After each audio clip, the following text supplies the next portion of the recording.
hadda dabaqad kasto muslimiinta kamida aad ku lug leedahay saadiinta ugu sugnaan lahayd daliil ba lagu hayaa daliil haddaad bukaana tahayna nabi ayuub u daliila nabi ayuub 18 sano bukaan ahaa geed hoos jiifay marna ilaahay taacadiisa digrigiisa ma daynin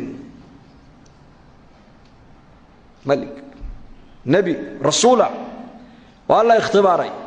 todobadii habloodu lahaa mar kaliya laga wada dilay oo nafta laga wada qabtay iska sabray todobadii wiil lahaana mar kaliya israaceen oo iska sabray baarihi iyo tijaaradii xooluhu lahaa oo dhan mar kaliya laga qaaday oo iska sabray markaas jidhkiisa waliba xanuun lagu riday oo iska sabray xanuun nuucaya gaadhay wala jidhkii intuu dhamaaday hariga iyo lafahaas ku dhagan bas markaas wax ehela waxa uu soo hadhay xaaskiisii markaas qaraabadiisii ku yiraahdeen ama magaalada adigu nooga bax ama anaku aan kaaga baxno may ana inaga fududo inaga tagay buuri ay tukubisay banaanka bay u saartay geed bay hoostiisa dhigtay 18 sano ayaa culimada qaar sheegaan ayuu geed hoos jiifay subaxdii bay ka tagaysay magaaladay u soo noqonayso dadka u shaqeyn jirtay aqalada ka shaqeyn jirtay leeyahay wixii mushqaayad la soo siiyo intay soo ugu soo iibiso khubz ayay iyo idaam ayay markaa nabiga ugu keenin jirtay geedka hoostiisa markaas ay ku tiraahdaa ayuubow xanuunkan halka ku gaarsiiyay in ummadii iyo dadkeenii ay banaanka inoo soo tuuraan nabi ducadiisa la aqbala ayaatahe ilaahay ma noo baridaha ka qaada xanuunkan oo dadka ku dhex noqonay markaa buu ku yiraahdaa 7 sano barwaaqo ku soo jirnay ma inta yar baan u adkeysan kara laanahay buu yiri barwaaqadii buu xasuustay isagu waa sunnada ilaahay daa'iman qofka u fiirsada ma inta nicmad aan haysana ayaa badan mise inta dhibaatadu nagu dhacdo ayaa badan mid ka badan nicmada badan marka anbiyadu nicmaday eegeen mar walba dadna muncimka marka way ka xishoonayeen ilaahay way ka xishoonayeen marka abu xaaskiisu ku yiri 7 sano barwaaqo ku jirnay ma muddada yar baan u adkeysan kari laanahay ayadoo magaalada ku maqan maalin maalmaha kamida labadii dad isaga ugu dhaweeday qaraabadiisa ayaa marka u yimaadeen sheeday ka joogsadeen baa la yiri mid baa yiri marka war u dhawaanay meeno xanuunkiisu inuu nagu soo tacaadiyaan ka baqaynaaye malaha dambi wuxuu galay ninkani dadku aynan gelin ereygaas marka nabi ayuub uu maqlay kolkay ka noqdeen ayuu gurgurtay dadna meeshu ku xaajoonay markuu ku soo xaajooday geedkii uu ka yar dhaqaaqo xagga buu uga dhaqaaqay halka buu marka ku ducaystay baa leeyahay ducadiisana waa tan quraanka ilaahay noogu sheegay fi suurati al-anbiya wa idnada wa ayyuba idnada rabbahu anni massani ad-durru wa anta arhamur rahimin ayyub alayhi salam rabbigiibu u dhawaaqay oo rabbigiibu la munaajoodo u qayla dhaan dirto markiiba wuxuu yiri ilaahu aniga dhibba isoo gaadho itaabatee adiguna kuwa naxariista ka ugu naxariis badan baa tahay ilaahu dhibka iga qaad buu yiri ilaahay markiiba ducadiisa waa ka aqbalay baa leeyahay halkii uu joogay baa lagu yiri lugtaada dhulka ku dhifo urkud birijlika 18 sano nin jiifay xanuunsanaa awoodda jidhkiisa ku jirta ee dhulka markuu haraatiyo biyo uu kaga keeni karaa waa awoodee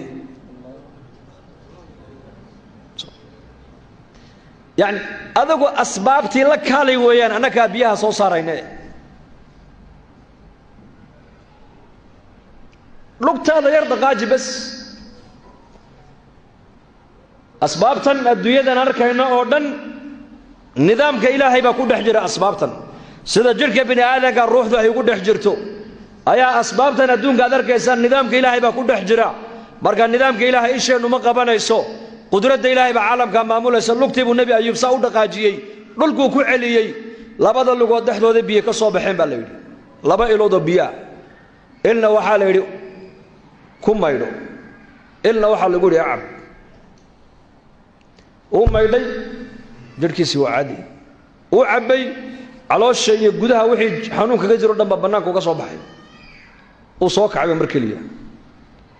حاسك سيبا مقالة كتمدي ويكوريكتي يدو حشونaysa marka waxay tiri oday ayuub la oran jiray oo bukaanaha oo muddo dhowr iyo 10 sano halka aan la joogay oo maanta aan ka tagay magaalada aan ugu maqnaayo aan u shaqo tagay miyuu dhintay ma dugaag baa qaatay waliba dhallinyarnimadiisiina adigu aad kuugu ekaaye formigiisii baad leedahay